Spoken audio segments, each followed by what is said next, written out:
this morning, and glad to have Mandy Gunasekara with us this morning as well. She is former Chief of Staff at the Environmental Protection Agency, the EPA, and also is an author in addition to her work in government affairs. Her book is titled Y'all Fired. Check that out. You can get it wherever you buy books. Good morning, Mandy. Hey, good morning, Richard. I want to start with a question that I asked Gerard a second ago and ask you and kind of get your reaction on this. If you had to assign a letter grade for the first 3 months of this new Trump administration, what grade would you give them?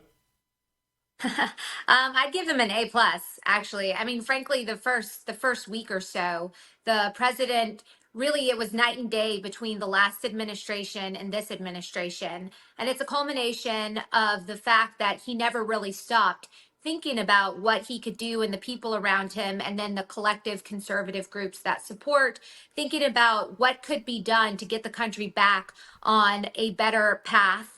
Consistent with the America First vision on day one. And so really the first couple weeks with the issuance of executive orders, I think he really laid important groundwork to initiate key functions and actions across the entire government, directing various agencies to engage in efforts that he had long talked about. I'm most familiar with the Department of Energy, the Department of Interior, and EPA, but really strategizing and laying groundwork to get important initiatives underway that have begun in earnest. Gerard gave a B, and his reason for that was related to tariffs and kind of the uncertainty that goes there. I guess I might have a cop-out answer, and I feel like an incomplete is what I would give. It's like, I feel like we need to see where things go with the tariffs. I'm okay with allowing that to play out and see if it nets the result that we're looking for. When are these trade deals going to actually begin? And I can't decide if the chaos, and I think I mean that complimentarily, is a good thing for this administration because it just has your head on a swivel, or if the chaos is actually a lack of organization. Yeah, I think it's the president is doing something he's long talked about when it comes to tariffs specifically, and I would hold true with my A plus even when it comes to tariffs, because I think one of the best things about President Trump as a leader is that he actually follows through with what he says he's going to do, not just on the campaign trail but from a policy objective position.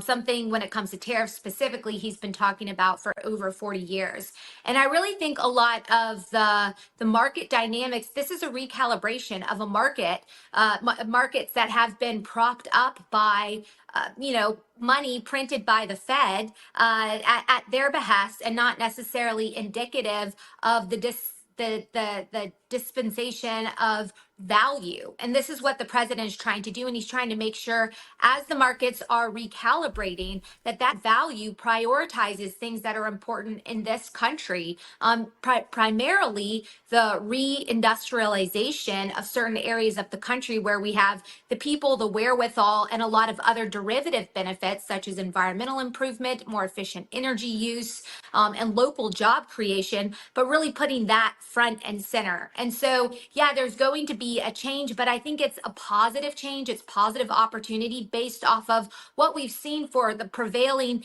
10 to 20 years. And yeah, a lot of people, certain people have made a lot of money off of an injection of capital, but that has been to the detriment of, as the president talks about, the forgotten men and women of America, or the main streets, little towns that were once bustling with productive activity that withered away because that investment and those opportunities went elsewhere due to the negative consequences of free trade.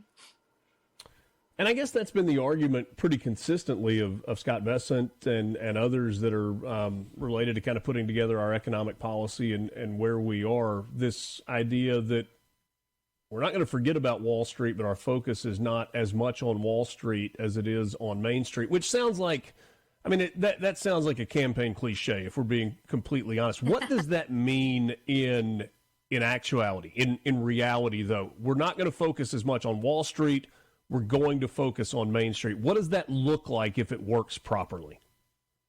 Yeah, I think it's the onshoring of industrial activity. It's also the lowering of income tax, maybe shifting towards more of a import consumption based tax versus taxing a import consumption tax versus Yeah. taxing things like income and the generation of value. And what that ultimately does is that brings in more dollar value for the pockets of Americans, and real income can actually increase. And so those are better investments, better opportunities, better stabilization, better schools, all the things that go along with stabilized capital at the local level. And when it comes to Wall Street, Wall Street's, I would argue that they are much more flexible to deal with a dynamic to volatile, if you will, market conditions. They're much more versatile to adjust to that and figure out ways to find a way to live and thrive versus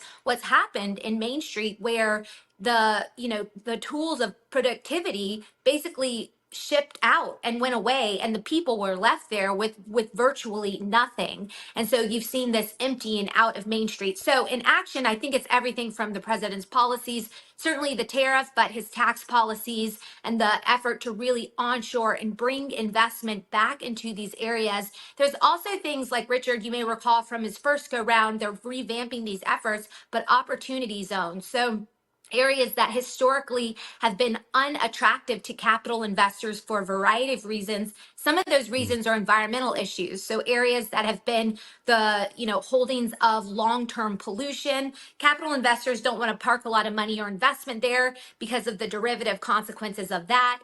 Anyway, they're creating new incentives to, on a macro level, bring this investment in, and on a micro level, apply this in areas that have been devoid of opportunity because, frankly, the local, state, or national government hasn't coalesced resources to get in there, fix it, and create these new opportunities to shift the balance of generational a problem among generations without having access to true opportunity. So I think it's very consistent with the president's chief focus on his economic policy. You've mentioned environmental regulations a couple of times. Obviously, that's in your wheelhouse because of the role that you played working as chief of staff with the EPA. One of the things that Trump talked about was deregulation, kind of writ large, getting rid of the red tape. Has he done enough of that in the first 3 months, or is there work still to be done in terms of deregulating and making this a more user-friendly climate for investment and for bringing back some of those jobs that you were talking about a bit ago?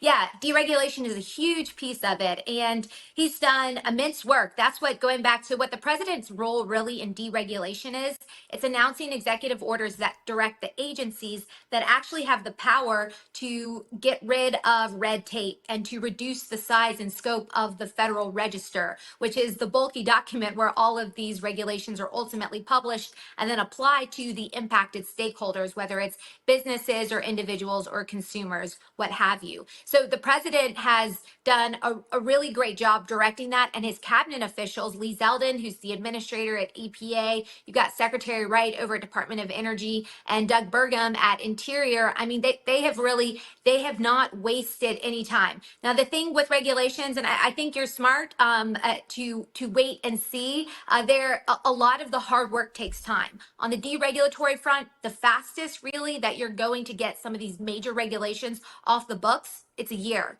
But you've got to set the vision and you've got to work on day one, because you're going to deal with things like litigation, delays, technical analyses, the stuff that takes a really long time. But they are, I would say this, the political staff, it's good for the American people, tough for them. They're stretched thin, but they're stretched thin because they're doing a lot of this hard work that takes time, and they know how to do it, and they're going to ultimately get it done to where the American people feel that relief. And I think the timeline's concerning, right? Because, I mean, you are a year and a half from midterms, and they get to you quickly, and how is that going to allow you to govern? Last thing for you, so many executive orders. What's your level of concern in terms of governing via executive order versus legislation because of the staying power piece of it? Oh, yeah. I mean, I think if you want to prevent a pendulum shift like we've seen, you've got to have Congress back up some of these actions. If they're statutorily derived, meaning they come from a law passed by Congress, and you want to change them, you need Congress involved in the relative change. Now, the one thing President Trump is doing that could be long lasting that's different than previous administration approaches, are these structural changes. So, shrinking the size and scope of various agencies, shutting them down altogether, or rolling them into other agencies. Things like USAID being parked at the State Department, the Department of Energy. They're talking about enveloping some of their roles and responsibilities into places like HHS and other departments where it makes sense, but getting rid of the centralized department and returning a lot of that to the states. Mandy, hold that thought. Let's finish this up on the other side of the break. It's Mornings with Richard Cross, SuperTalk, Mississippi, visiting with Mandy Gunasekara. Continuing our conversation with Mandy Gunasekara. She's former EPA Chief of Staff, author of the book Y'all Fired.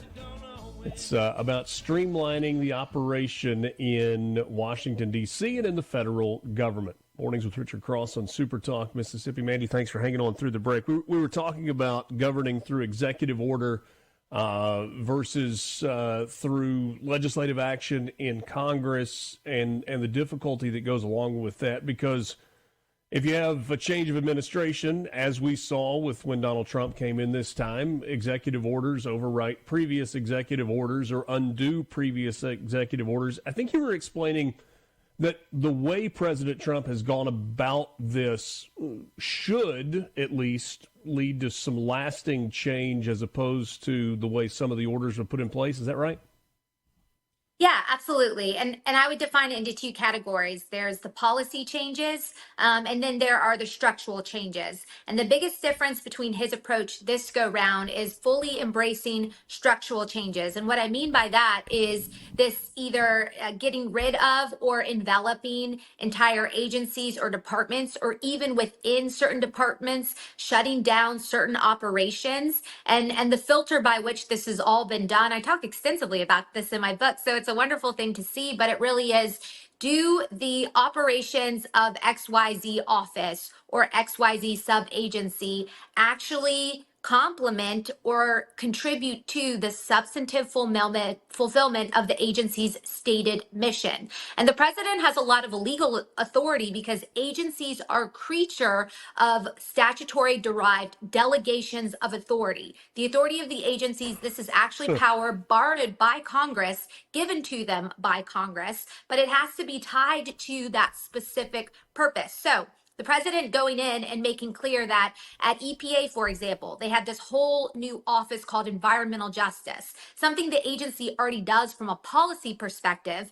The Biden administration created this new sub-agency basically to funnel taxpayer dollars down to some of these third-party groups that had nothing to do with environmental protection and vulnerable communities, which is what they pretended like they were doing. But nonetheless, he shut that down and he has good authority to do that. So making those changes, shrinking the size and scope of the federal government, having a clear picture of expenditures along the lines of the Department of Government Efficiency, these are the things that will make his changes more lasting than the last go round. Mandy Gunasekara is my guest. Just a couple of minutes left this morning. This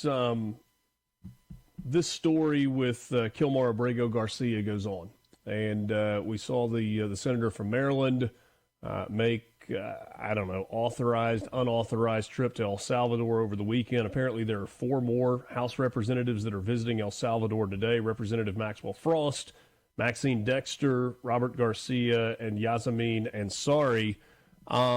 You had Chris Van Hollen on Fox News Sunday yesterday with Shannon Bream. Take a listen to this particular line of questioning. I want to get your reaction. Who did pay for this trip? This was an officially cleared, congressional trip, cleared on a bipartisan basis. Yes, like every other trip. He was not ready for the so taxpayer dollars paid for this. Yes, like all of the rest of them.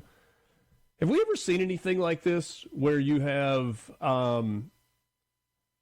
opposite party legislators going to a foreign country arguing against the wishes of the administration?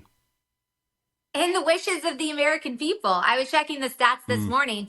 50% of Americans want all illegal criminals. They want them deported, and so they're going against the will of the American people. It's interesting. He said this was an official trip because this is just a political stunt. And I don't know if they've done it before. I mean, you certainly remember AOC going to the border, the last Trump administration, and crying at the fences. They do these type of stunts all the time. I don't know how often they go to a foreign country to meet with a gang member who's beat his wife to try to be sympathetic.